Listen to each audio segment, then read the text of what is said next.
Well, we now continue our weekly land report segment with the American Society of Farm Managers and Rural Appraisers. Howard Halderman joins us now with the latest. Howard, always a pleasure. We're talking sustainability. Boy, that is the word. It continues to be a big focus across the ag sector. So maybe you can tell us what that means for farmland owners. To me, sustainability is the preservation of a farm for future generations. And really, sustainability is two different things. One is growing or enhancing the productivity of the farm over time. So you might be improving its fertility, or you might be improving its organic matter. So a lot of soil improvements.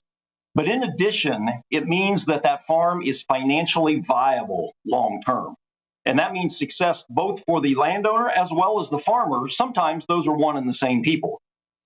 Well, you know, I want to talk resources, too. When we talk about sustainability, and you're talking about, of course, leaving that land better than you found it for generations to come, resources right now. I mean, if I were a landowner, are there any programs or support for sustainability practices?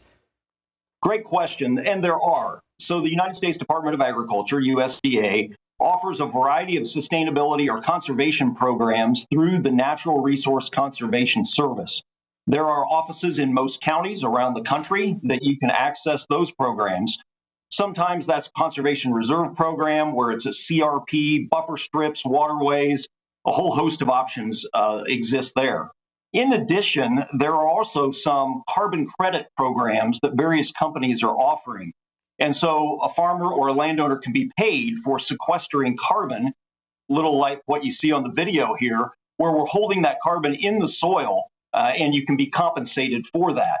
And then finally, there are programs where if you grow a crop sustainably, sometimes you can earn a premium for that crop that's being grown under sustainable practices.